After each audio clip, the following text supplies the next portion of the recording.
Steve Sipple. Hey! The conversation gets even more uncomfortable, okay? Omaha! Steve Sipple on the Connor Happer Show on 1620, The Zone. Welcome back, Happer Show, 1620 The Zone. Austin in for Happer today as we've got Steve Sipple of Husker Online on 3 joining us. Sip, how's everything going? Where in the world are you today? I'm in Lincoln. Oh, okay. Very nice. Casually? I'm in the Haymarket area where we office. Is it on the 3rd floor of the U.S. Post Office? So that's where I'm at. I'm actually working today. We've been asking a couple of the guests this week where their favorite spot to do a radio spot would be. Is the 3rd floor of the post office in downtown Lincoln yours? Where's my favorite spot? Where would my favorite spot be? God, that's a good question. No, I'm in a hallway, and no. This would not be the place at all. What would be? There's got to be somewhere I feel comfortable around here, doing that sort of thing. Did you say you're in a hallway right now? That you're not at your desk? No, I'm not at my desk. I'm in a hall. I go out of the office. Okay. Sean's there, and he doesn't need to hear me doing an interview with you, Austin. So I politely go into the hallway. Now there's nobody out here right now. Sometimes people come out here too because there's other businesses. Right. But nobody out here right now. If someone does, I go into the stairwell area. So that's but I have to think about work. Oh, I do. Okay. There's a place. If I was going to do a remote, a Shoemaker's truck stop it's a good spot because there's a lot of people that don't recognize you out there. You wouldn't be bothered much. You can set up because there's a lot of, the nature of it is transient. I mean, there's a lot of people that are coming through, it's not a lot of Lincoln people out there. Right. Yeah. So you can kind of do a lot of, you could do it without getting bothered a lot. So gas station Sip, where are you, like, when you peruse through the gas station, you're on like long road trips or something, you're traveling out to one of the Big Ten locations. Do you have like a mainstay go-to gas station snacks that you're at, or what's kind of your move? Do you have a regular, or are you always perusing? Definitely perusing, and I don't do a lot of it anymore. Right. I mean, when you're a younger man, and that's probably more something I did when I was younger. Not a lot of perusing. I try to keep it really simple. Maybe like a water, and I do like beef jerky, but it's gotten extraordinarily expensive. If I'm on the expense account, I'll go with beef jerky. If I'm on just my own personal, probably not. Nothing though. I'll tell you something. Again, after traveling for years and years, you sort of lose your appetite for all that stuff. Nothing I really look forward to in a Casey's, not really at all. Interesting. Josh, you have thoughts? Thoughts on the Casey's? I have not hit that point in my life yet, but I know it's coming. Yeah, it'll come. It will. Where it just doesn't. You're kind of over it. Right. I don't want a lot of the chocolate stuff anymore. Planters has a pretty good. They call it a trail mix. It's kind of ridiculous because it's just like a bag of peanuts and M&Ms, chocolate stuff, and then they mix in some peanut butter stuff that's good. It strikes me as really high, like sugar, but they try to sell it as trail mix, which is sort of it's questionable whether they should even do it. But I'll get that sometimes. But man, I just think you got to be careful. I think you got to be careful in those places what you eat. That's what it comes down to me. It's too many instances of stomach issues.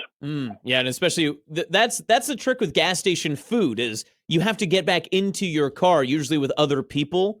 So you'd think they would offer you food that wouldn't upset you or the people around you, but instead they kind of do the opposite.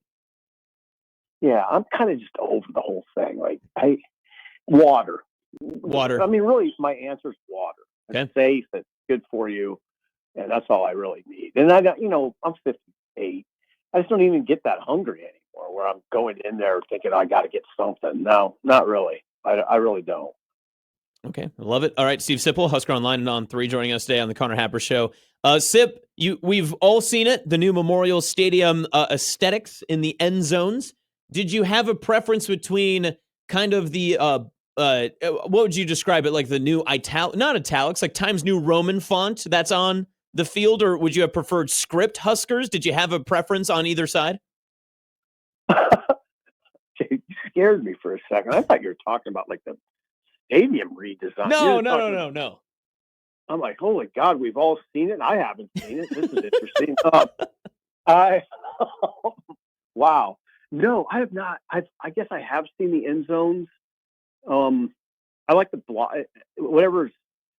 Now, listen again, a little out of the loop, I guess. We've all seen it. I don't know that I've seen it. I've seen some pictures, but that was a few weeks ago of what it was supposed to look like. I like block lettering. If you're pinning me down on this, all right. I like, yeah. Sip, are you? What? So you haven't seen the photos of like the new field with the red end zones, all that stuff? I don't think so. Oh, that's honestly kudos to you. Your screen time has to be low if you haven't run into that yet.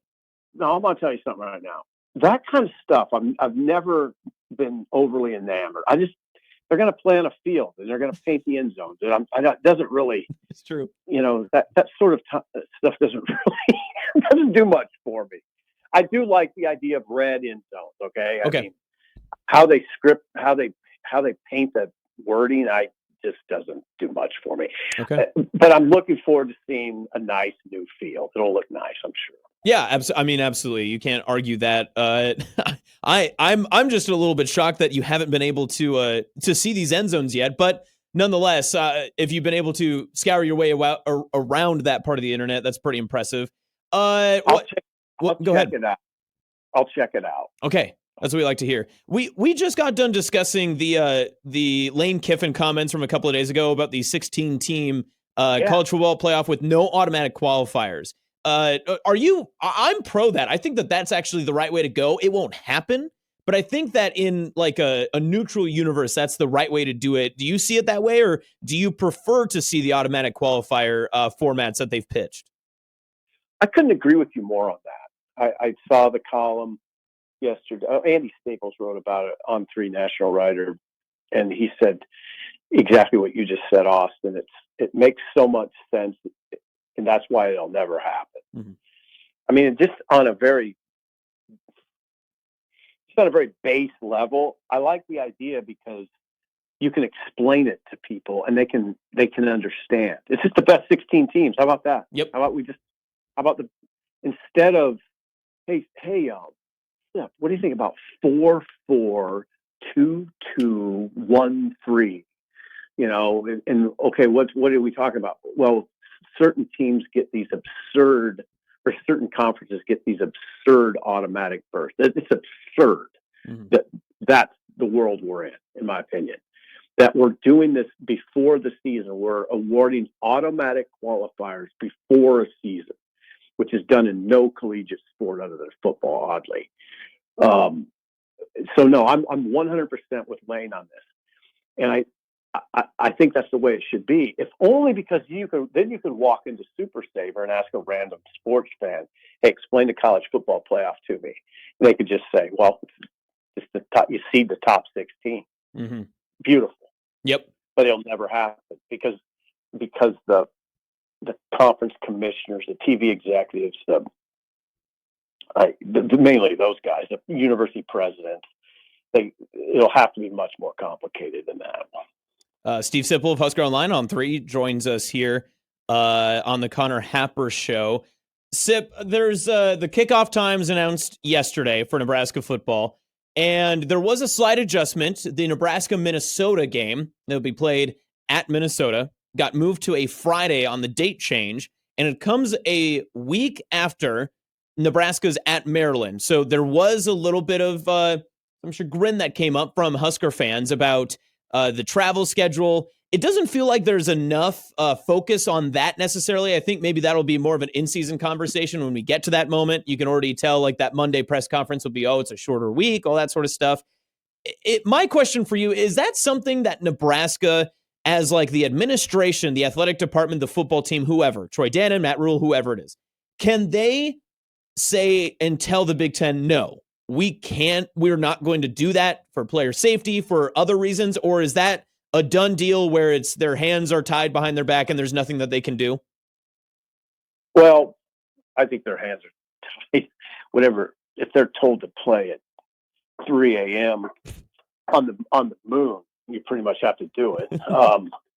They're beholden to the TV networks. But here's the thing: I overblown now. I believe it's an overblown conversation largely. Now, you could convince me that it's a conversation to be had if the Maryland game ends up being at night. If the Maryland game that precedes the Minnesota game is a daytime game, and Nebraska's players are back in Lincoln at 8 p.m., which is probably what the situation would be, or 9 p.m., then no, it's not. I don't even think it's a discussion. I think it's one of those things that media and fans fixate on for no reason. If the kids are back at 8 or 9, go to bed that Saturday night, get up and start rolling. It's not a problem. There's no, we can ask Rule about it on Monday and write little stories that are basically meaningless.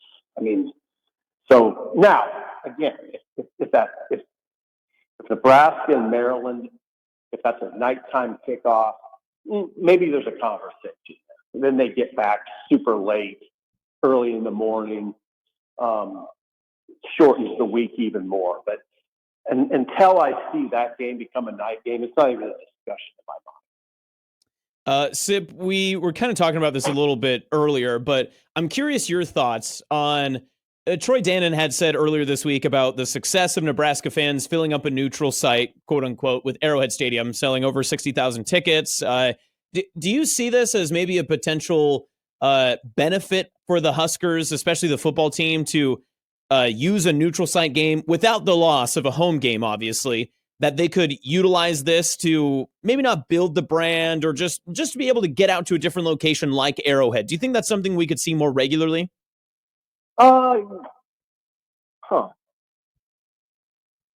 Maybe. I mean, I definitely think it's beneficial. Mm-hmm. You'd have to kind of sell where are we talking about? Where are we going? Right. What other venues are we talking about? They did the Dublin thing, which I think there's value in all of it. I do think there's some brand enhancement that occurs, especially if Nebraska would, in Arrowhead, win the game and play well in front of a packed house or near a packed house. I do think there's a lot of value in that. Now, I don't know. I haven't thought about where else they might play. Mm-hmm. I was talking like going into NFL stadiums or neutral site type situations. Like if you went to Jerry's World and play one of the games. Yeah, I do think there's value. Would they do it? I don't know. Based on what Rule has said about what he wants to do in the non-conference, I'm inclined to say no. I don't know that they do that right now. But I don't know. It's hard to say. You'd have to present the venue and the opponent to me, then I could answer it. Fair. Steve Sipple of Husker Online joins us here on the Connor Happer Show. Sip, I'm trying to find the right way to ask you this. So let me just paint it bluntly. Are you looking to switch your soap brand if you're not already using Dr. Squatch? I'm sorry? Are you familiar with the Dr. Squatch soap brand? I'm not. This is the first I've ever heard of it. I feel like this end zone thing and this soap thing has really got me. No, Sip, if you so choose, you can go look up the Sydney Sweeney brand of the Dr. Squatch soap, but I'll leave that up to you. I don't want to put you on the spot and have you answer a question if you're not familiar with the brand. No, I've never heard of it. I use Mando, Okay. and it'd be hard to convince me to switch at this point. Well, what if I pitch you? Are you familiar with the actress and viral star Sydney Sweeney? I'm not. No, I've never heard of it. What if I pitch you? You could have some Dr. Squatch soap that is included with Sydney Sweeney's bathwater. Would that interest you in switching? Not necessarily. No, I don't know. I don't know what has she been in? Like what film? She was in the great film Madam Web. She was also in a rom-com with Glenn Powell of Top Gun Maverick fame in Anyone But You. And I believe she's been in a couple of horror films as well. So I don't know if you're familiar with those movies. Sometimes I feel like I've just been dropped from outer space. I don't even know what's going on. So that's what's happening right now. No, I am not familiar with any of those movies. Okay, all right. I am familiar with movies and the concept of, but no, I'm probably not switching based on any of that. I'll be honest, Sip, I'm out of questions. I'm flabbergasted. You've left me speechless. I've got nothing else to ask you. So awesome, that's 100% fine. Hey, I appreciate always talking with you. Our chat is curious though. If you fell into a well or moved to the stairwell, they're just checking on you, making sure you're okay. Yeah, I had to move. I told you my moves. I had to move. There was activity in the hallway, and I had to move into the stairwell. It's a stairwell. The stairwell. Perfect. At least you're safe in the well. That's all we needed to know. But Sip, we appreciate your time as always. Have a great weekend and enjoy tracking down Husker baseball this weekend as well. I got it on TV. I got the Holy Cross game on right now. Perfect. That's what we'd love to hear. All right, Sip, have a good one. All right, God bless you both. See you later. All right, that was Steve Sipple, Husker Online on 3. Could you feel my nerves coming out when I tried to present the soap question? Yeah, you had no idea. He had no idea what Dr. Squatch. You knew he had no idea what Dr. Squatch was. I was hoping he would know who Sydney Sweeney was. You knew he had no idea who Sydney Sweeney was. Of the 3 things I wish Sip knew about online, if I could pick one, whether it was the Memorial Stadium end zones. He hadn't seen it. Which was crazy. Sydney Sweeney or Dr. Squatch soap. I was hoping it was Sydney Sweeney, just for content's sake, mostly. But, man. One of one. I also see on the screen Connor's father. That's right. I'm happy that. So that has been on the screen for the last, I want to say 3 to 4 weeks, and no one's brought it up until this week when Mike pointed it out in the comments. I don't know if people had seen it and just not said anything. It was just a Connor Happer show community prank. Right. Everyone just keep to yourself, right? No, that was I could feel my big J journalism losing its capitalization as I worked my way through that final question with Sip. But that's okay. I mean, you asked the things that people wanted to know. And that's your job. It is. You're absolutely correct. Let's take a break. We'll be back with more of the Connor Happer show coming your way next on 1620 The Zone.